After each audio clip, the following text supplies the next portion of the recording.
Gusto atang magpa-content. Ni Bato de la Rosa. Gusto niya na naman pong maging relevant. Well, sa bagay, negative or positive is still publicity. So ngayon, merong paandar, merong pautot.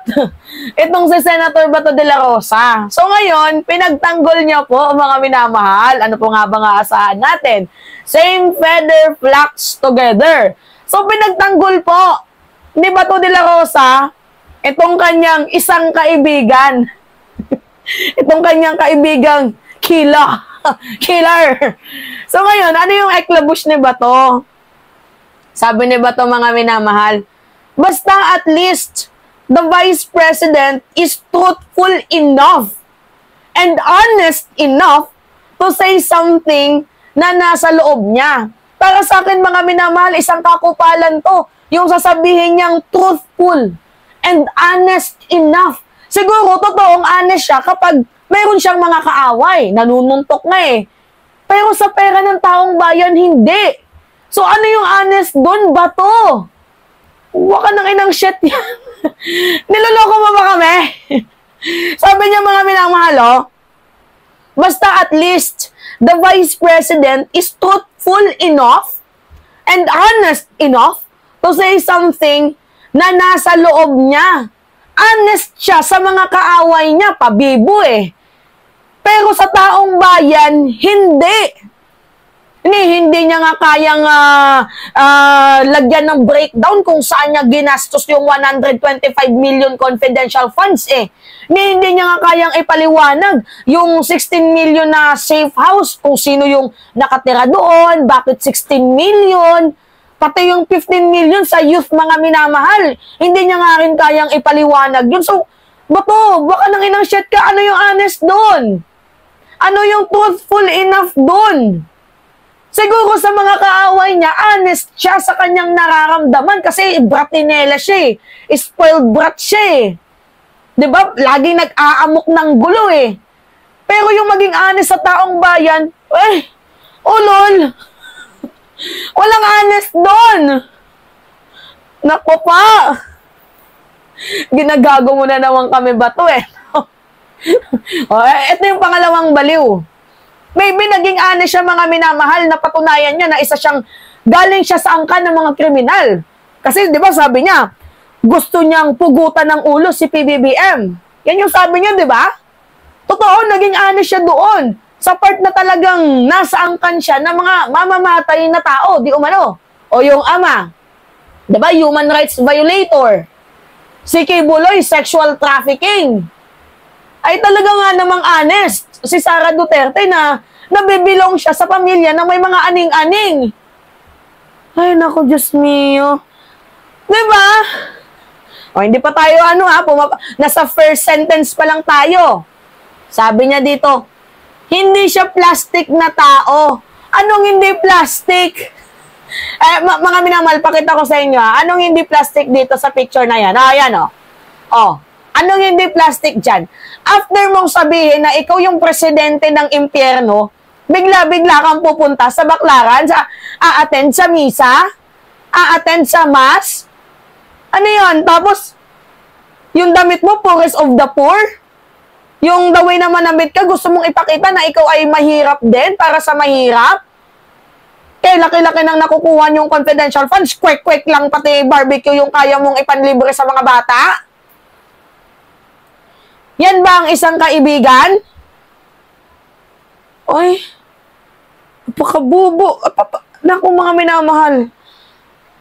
Sabi ko sa inyo itong si Bato de la Rosa nagpapa-content gusto atang i-content. O, sige ngayon.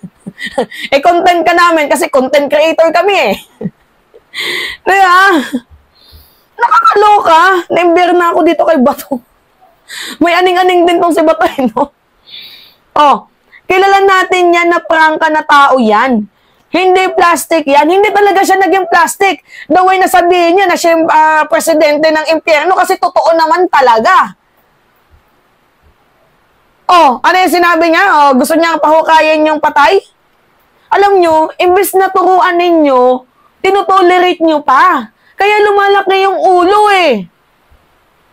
Well, ano pa bang aasahan natin dito kay Bato de la Rosa? Syempre, dawit na to sa ICC. Alam nga naman, kampiyan niya pa si Marcos dyan. Talagang sama-sama silang babaon sa hukay. Nakakaloka. Member ng kipay ko dito kay Bato. May ganun-ganun sa pag-iisip. Mukha ng inang shit yan. Pakabugo ba? Stress ako. Hindi yan yung political pogi. Yung papogi-pogi sa politika. Pamumulitika kung hindi prangka yan na tao. Nanununtok nga yan pag galit. Tingnan nyo. Tinolerate pa. Mali na nga yung ginawa sa sheriff. Tinolerate mo pa. Mali na nga yung ginawa. Okay, patawang-tawa ka pa doon? Ha?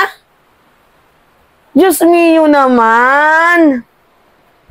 Yung magsasabi ng katotohanan ng saloobin niya. Yan, magsasabi pa ng katotohanan ng saloobin niya. So, tinutukoy ni Bato de la Rosa, hindi naman kasi plastic si VP Sara. Isa yung taong marunong magpakatotoo ng kanyang sarili. Alam nyo, mga minamahal, okay lang maging matatas. Huwag lang yung sobrang matalas. To the point na hindi mo kayang ipreno yung bibig mo. Kahit mali. Bato, alam mong may mali. Alam kong alam mong may mali. Pero ano na naman tong kakupalan? Buka nang inang shit ka. Kaya ka hindi tinutubuan ng buo kasi wala kang wala kang utak eh. Walang sustansya yung mga pinagsasabi mo. Imbes na matuwa kami sa'yo, nauurat kami, punyeta ka. Kaya tama lang talaga na maging pang 17 ka. Kaya bumababa yung survey mo eh. Smiyo naman. Minsan ka na nga lang magpapansin, yung literal pa talagang papansin. Naniniwala ko sa kasabihan mga minamahala na less talk, less mistake. Wala eh. Gulo-gulo na nga ninyo, dadagdagan nyo pa. Mali na nga, tinotolerate nyo pa.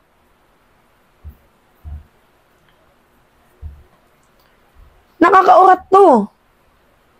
Ano ba naman yan ba to? Ay na-jude something sa kanila, no? May mga aning-aning. O ito, pangalawang baliw to. Si Bato de la Rosa. Truthful enough? Honest enough? Sinong ginagago mo? Sinong inuulol mo? Sino yung niloloko mo? Masasabi lang natin na honest and truthful enough siya kung kaya niya nang sagutin kung saan niya dinala yung 125 million within 11 days. Doon masasabi naming honest siya. Sagutin niya yung mga issue niya, yung mga disallowances, baka doon masasabi naming honest siya. Pero ito, Bato, siguro honest siya sa mga nakakaaway niya.